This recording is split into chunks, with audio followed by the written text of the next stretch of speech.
placard? Heureux, les simples esprits.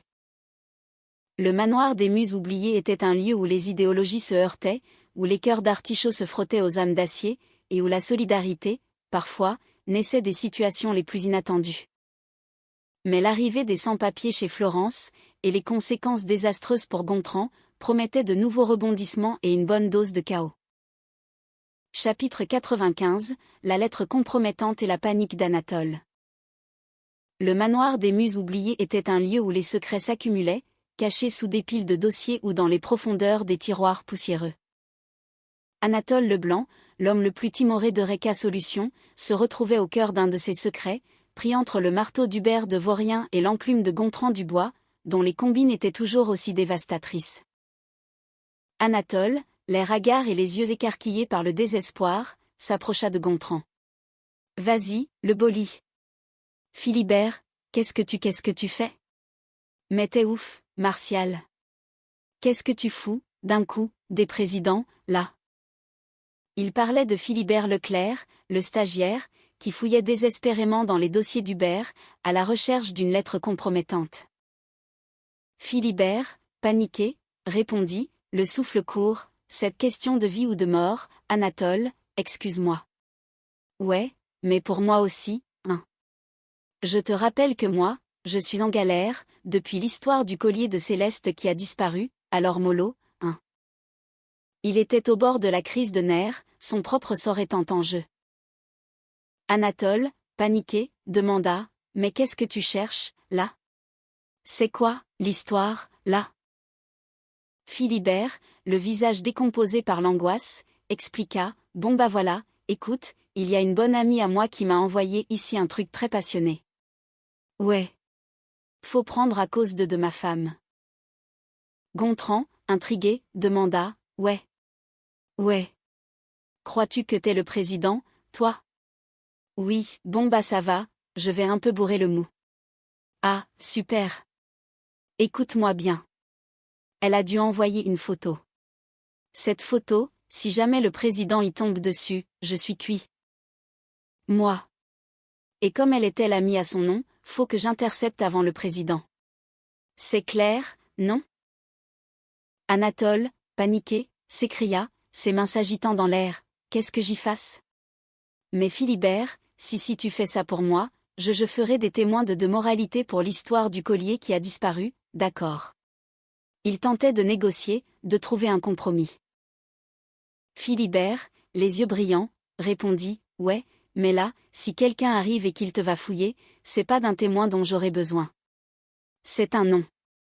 Il lui fallait un alibi solide, pas des témoins de moralité. Anatole, désespéré, s'écria, les larmes aux yeux, allez, Philibert. Mais tu comprends pas que si jamais le président y tombe sur cette lettre, moi, je vais me faire virer. Et si je me fais virer, ma Sidonie, elle me quitte. Et si elle me quitte, je la tue. Et après, moi, je m'étrangle.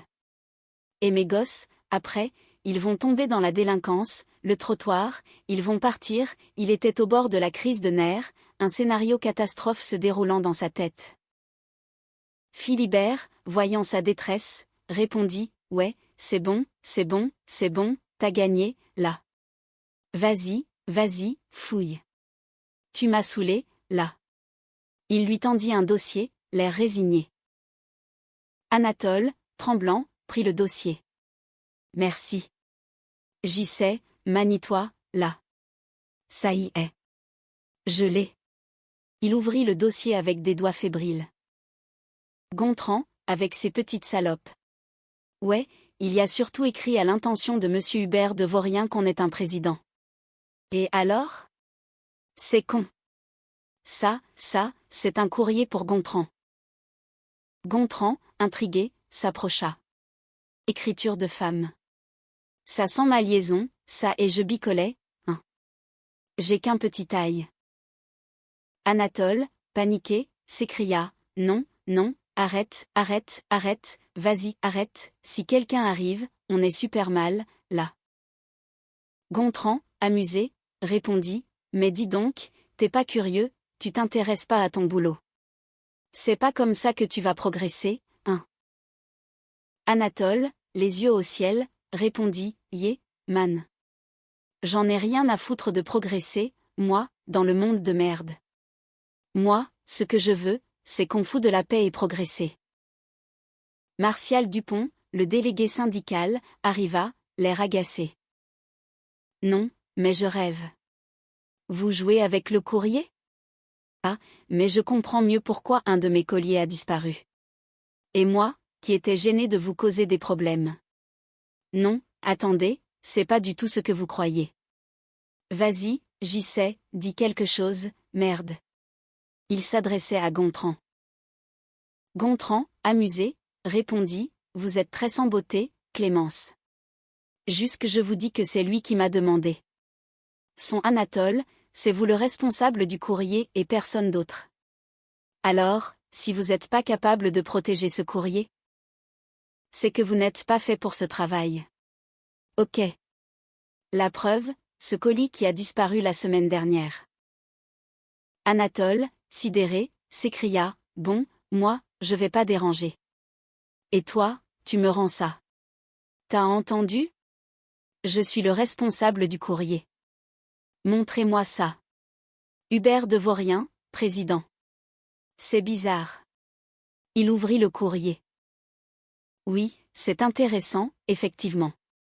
On va voir un peu plus loin. Une photo, une femme. Il regarda la photo, puis le collier qu'il portait. Regarde, mon Gontran, quand je suis belle avec ton cadeau.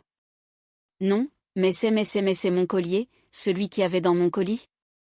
Je veux des explications, Gontran.